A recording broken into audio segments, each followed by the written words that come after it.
Welcome back, everyone, to Open Line. Glad you are with us. We are talking with author and professor Cynthia Miller-Idriss. She has written a new book, Hate in the Homeland, the New Global Far Right. And we kind of set the conversation there in the first portion of the show. She's joining us via Zoom, as all of our guests do, from Washington, D.C. tonight. So glad, again, you're with us. And let's just go to the phones. Let's go to Mike.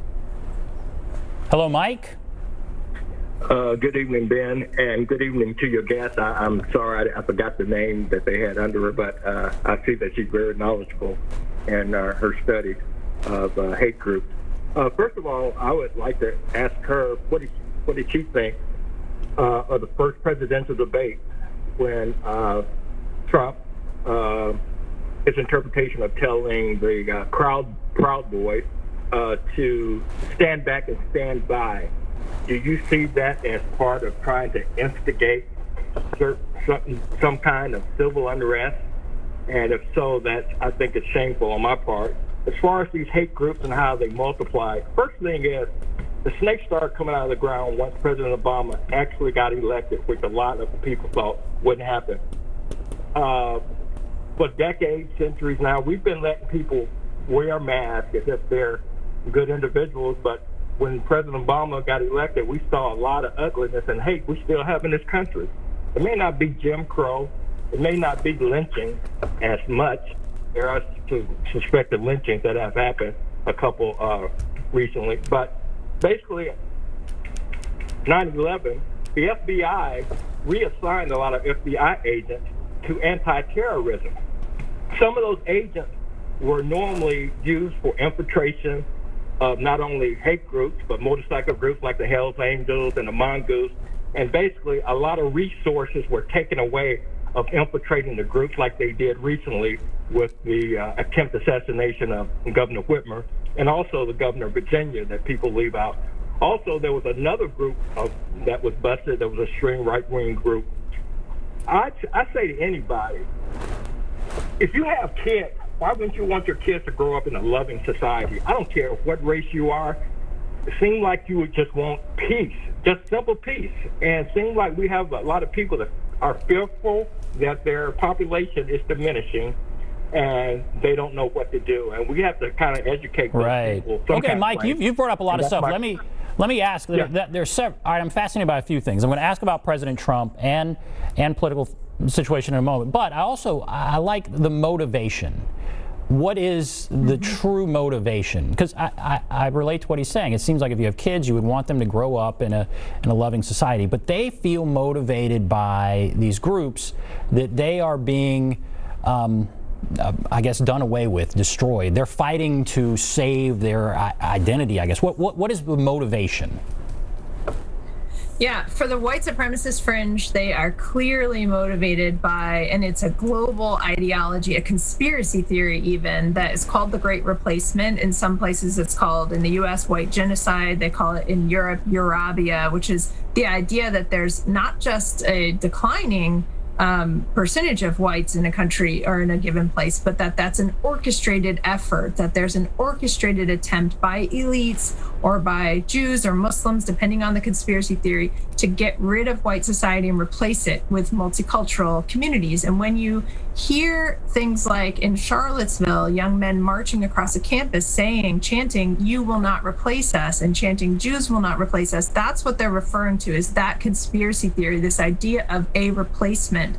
And they argue that there has to be kind of, on the extreme fringe and the terrorist fringe, they plot heroic action, they call it, and inspire, try to inspire each other through these acts, through live streaming, to take action against that. And so that's what we've seen in terrorist attacks in Oslo and Christchurch and El Paso and Pittsburgh and other places were directly linked to that idea. And so that's at the terrorist fringe. But I think you're right, Mike, that a lot of the same kinds of things underpins this. But there were several different things. I wanted to turn to the presidential debate. And, what I can tell you, which is really interesting, is that nobody knows. Nobody can get inside the president's head and know exactly what he meant by those words, whether that was intentional or not. But what I can tell you is my research team, which was online in far-right spaces online at that time, in forum and chat rooms, they were watching what happened and were sending me screenshots as it was happening.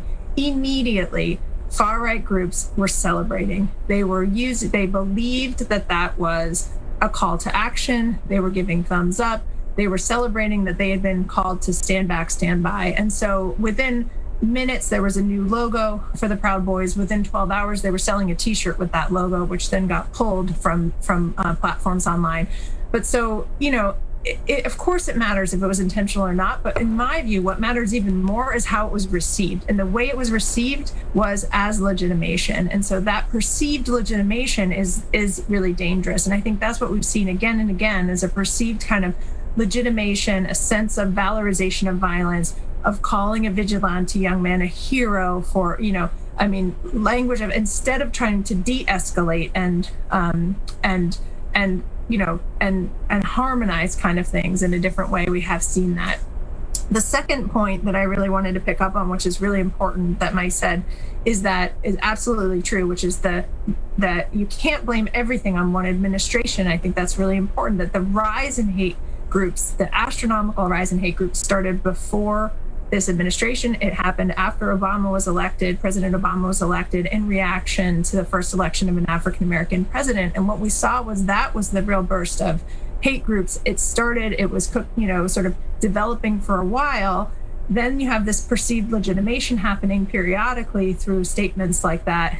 But in the context of a global rise, and back to that 320% figure, which I think is so important to know that this is happening in other countries as well. And so this stuff is global, it's circulating, they're listening to each other online across borders.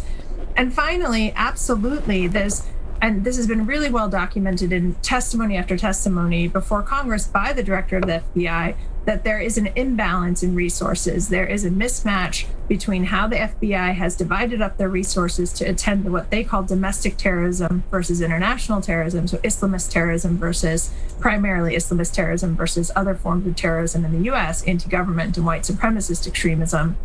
And so what the actual threat is and where they have their resources. And it is a clear imbalance. They're basically hampered in the kinds of resources that they have and the numbers of agents that they can assign to do investigations and infiltrate groups. And so that is a clear problem. And given that situation, that's why I think we have to give them credit for the kind of plots that they foiled.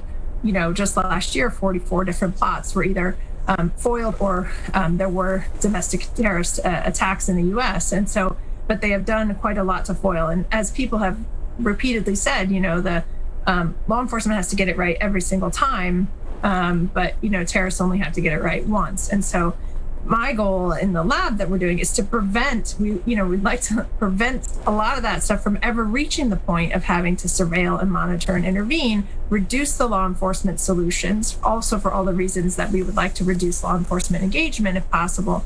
And so, you know, reduce law enforcement, reduce carceral solutions, and get preventative educational solutions at a much, much earlier stage so that we don't, you know, end up in that situation of expecting perfection on the surveillance and monitoring side and the ability to infiltrate these groups. You're saying we need to put more resources toward that. There's no doubt about it. Much earlier. Yeah. Absolutely. Okay. All right, let's go to Lucy. Hello, Lucy. Hey, y'all. Go right ahead. Well, Willie Horton. So, I mean, that's just in recent times. That little trope was used, and it worked effectively, didn't it? Yeah, because I'm an elderly white woman. It did not scare me then, and it does not scare me now, because before I was 8 years old, my father drove it into my head that if Billy Bob jumped in the lake, we were not supposed to be followers. We were supposed to be individuals, because he believed in an absolute democracy where you were an individual. That has faded away. Nobody seems to be getting past the emotional IQ age of 9. What they see is they're a part of something big like a mega church or something, and something basking in the reflected glory of something bigger than them, when it's absolutely nothing. The whole thing is they are being manipulated. They don't have one clue. that as long as they're pitted against each other down at the bottom, those at the top who are running this game on them, who have ran this game on mankind for thousands of years, are the ones that are making out, because there's more of us out here than them, and this is how they control us. It's coming down to this. I've heard this for decades now. That's what Charlie Manson was all about, that, you know, there's going to be a war in the streets that's going to be so bad that they're going to have to call in the federal troops to quell it, and that's really going to make everybody go against the government, and we're going to destroy the Constitution and rewrite one and start anew. I'm tired of hearing it. But let me tell you this. Okay, really? And you got Steve Miller, who writes the speeches now for the President of the United States. Steve Miller. Stephen Miller's idol is a white guy. I think he's Jewish, and I think his name is David Horowitz. I think that's his name. And he is the guy who got the Black Panthers. He was leading them out west to go militant. Okay. And he is Steve Miller's idol, and Stephen Miller consults with him. I hear it in the speeches every time Trump talks. So nobody has a clue that they're not in control of themselves. They are just somebody's puppet, and it works out for the people at the top all the time. Okay. All right, let's talk about that. What do you want to comment on? There's two really important points that I want to comment on that Lucy raised. One is that she mentioned that people are attracted to the idea of something bigger and better than themselves. And that is straight out of everything we know about how people are attracted to terrorist groups and to extremist groups. They're drawn into these promises. We see it in the idea of kids, you know, young people who've gone off to fight for ISIS and restore the so-called Islamic Caliphate. You know, this idea that you're going to, you know, heroically engage to save white populations or to fight government tyranny. That again and again, people are attracted to persuasive rhetoric from extremist groups that tries to convince them and taps into the idea that they lack a sense of meaning or a sense of belonging or purpose in their lives. And here's the way to have it. And that's one of the reasons why in the pandemic conditions, we have seen rising conspiracy theories, rising far-right extremism, is that people are more isolated, they lack belonging, there's anxiety, they lack a sense of control over their lives. And so when this kind of narrative comes along that first of all kind of offers a pathway to enact and engage meaningfully with a sense of purpose and to make a difference and be a part of something bigger and better than yourself, that can be and has proven to be very seductive for certain young people, particularly young men. And the other thing that Lucy said that I think is really important to remember is so much of this rests on an us versus them mentality. And that's the kind of scapegoating that happens. It's a key persuasive technique in manipulation online and in terrorist persuasive propaganda is this positioning of us versus them in existentially threatening ways. And you see that it's polarizing rhetoric. We see it in all kinds of polarizing speech in general in this society right now, but we also see it on the extremist fringe. And it draws people in a pandemic also, finding somebody to blame, looking for easy answers to things, and then giving people an idea of meaningful action against the them so that the us can be stronger, right? And you get that very clearly across terrorist fringes. Doesn't matter what the ideology is behind it. That emotional pull is very, very strong. And so I really appreciate those remarks, Lucy. You sound like you'd be a perfect person to do an oral history with, having seen a lot of this over the years. And I think you're right that these patterns have held true for a long time. You wrote, we're living in a perfect storm for extremist recruitment with the pandemic. And no doubt, yeah, that speaks to what you're saying there. All right, we're going to take a break. We will come back, take more calls. We have several calls. Joe, I promise we're getting to you. Linda, take a break. Be back right after this.